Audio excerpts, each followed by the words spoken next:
Breaking news చూస్తున్నాం. జై స్వరాజ్ పార్టీలో చేరిన విశ్వకళా మండలి అధ్యక్షుడు సినీ పాటల రచయిత మాస్టర్ జీ ఈ రోజు ఉదయం మన్సూరాబాద్ లో గల మాస్టర్ జీ ఇంట్లో కలిసిన జై స్వరాజ్ పార్టీ అధినేత కాసాని శ్రీనివాస్ గౌడ వారి బృందం. పార్టీ సిద్ధాంతాలు, పార్టీ నియమ నిబంధనలు, పార్టీ ఆలోచనలు, విధానాలు నచ్చే పార్టీలో చేరానంటున్న master ji SC ST BC minority బడుగు బలహీన వర్గాల కోసం పని చేయాలనే తపనతోనే పార్టీలో చేరానంటున్న మాస్టర్ జీ జై స్వరాజ్ పార్టీ చేస్తున్న కార్యక్రమాలు బేస్ అంటున్న మాస్టర్ జీ పార్టీలోకి మాస్టర్ జీ లాంటి మేధావులను ఆహ్వానిస్తున్నాం. వారి సలహాలు సూచనలు అవసరమన్న కాసాని శ్రీనివాస్ గౌడ. త్వరలో మేధావులను కళాకారులను కలుస్తామన్న శ్రీనివాస్ గౌడ.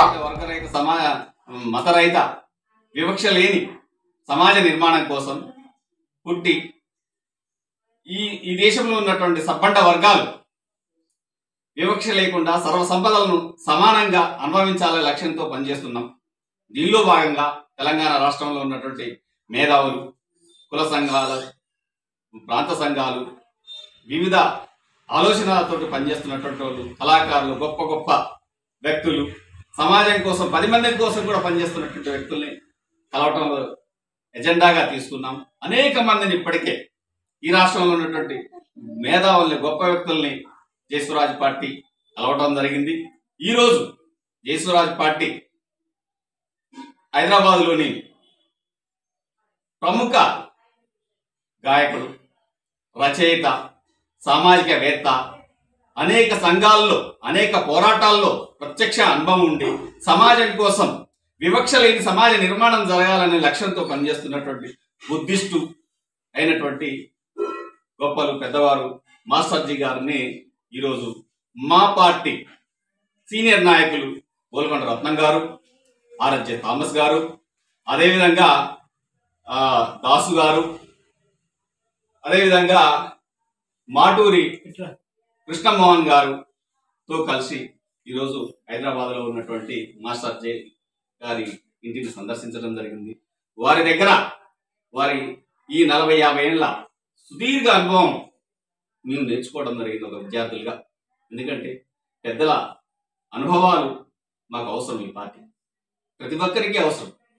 ఈ సమాజానికి ఏం చేయాలి, ఎలా చేయాలి అనేది మేము ఒకరం కూర్చొని చేసుకుంటూ ఆలోచించుకుంటూ పోతుంటే ఉన్నత సమాజ నిర్మాణం జరగదు. ఈ సమాజంలో ఉన్నటువంటి భిన్న వర్గాలు, భిన్న శక్తులు, భిన్న ఆలోచనా పనులని కలుస్తూ వారి ఆలోచనలు తీసుకొని వివక్ష లేని సమాజం, పేదలు లేని సమాజం, ఒక ఉన్నతమైన సమాజం, ఒక వివక్ష అంతరం లేని సమాజం, సమాజం నిర్మాణం జరగాలనే లక్ష్యంతో పనిచేస్తున్నాం. కాబట్టి ఈరోజు ఈ మాస్టర్ జీ గారి అనుభవాలు తీసుకున్నాం. వారు మాకు అనేక విషయాల్లో గైడెన్స్ ఇచ్చారు. అదేవిధంగా మేము రానున్న రోజుల్లో చేసే కార్యక్రమాల్లో మాకు ఒక గైడర్గా, ఓ సలహాదారుడుగా, ఓ పెద్దన్నగా, ఓ ఉద్యమకారుడుగా, ఓ రాజకీయవేత్తగా సూచనలు, సలహాలు ఇవ్వడానికి వారు ముందుకు వచ్చారు. వారికి మా పార్టీ తరఫున, ఈ రాష్ట్ర ప్రజల తరఫున, భారత ప్రజల తరఫున ధన్యవాదాలు తెలియజేస్తున్నాను. జై స్వరాజ్. సంబంధించినటువంటి వ్యవస్థాపకులు మిత్రులు మన ఎవరైతే కాసాని శ్రీనివాస్ గౌడ్ గారు, వారి యొక్క మిత్రబృందంతో, పార్టీ సభ్యులతోటి ఈరోజు ఇక్కడికి రావడం చాలా సంతోషకరమైన విషయం. వారికి ఉన్నటువంటి ఈ పార్టీ నిర్మాణానికి వారు ఏ సిద్ధాంతాలను పెట్టుకున్నారో అవన్నీ చెప్పినప్పుడు నాకు చాలా సంతోషం వేసింది. అంటే వివక్షత లేని సమాజ నిర్మాణంలో భాగంగా ఈ పార్టీని వారు నిర్మించి ముందు నడుపుతున్నారు. మరి అటువంటి వారికి, వారి యొక్క పార్టీ సభ్యులకు, మిత్రులకు నా శుభాభినందనలు తెలియజేస్తూ, ఇటువంటి మంచి సదాశయం కలిగినటువంటి వ్యక్తితో నేను కూడా, అంటే నాకు వీలున్నంత మేరకు నేను కలిసి పనిచేయాలనేసి నేను కూడా అనుకుంటున్నా. వాళ్ళు కూడా మన ఈ విశ్వజన కళా మండలి కార్యక్రమాలకు వారు కూడా కలిసి పనిచేద్దామంటే నేను ముందుకు రావడం చాలా హర్షణీయం. కాబట్టి తప్పకుండా ఒకరికొకరు ఈ సమాజంలో ఉన్నటువంటి ఎక్స్పర్టుల నిర్మాణం కోసం కలిసి పనిచేస్తామని ఈ సందర్భంగా మీకు అందరికీ కూడా నేను విన్నవించుకున్నాను. Thank you very much. Thank you sir. Thank you.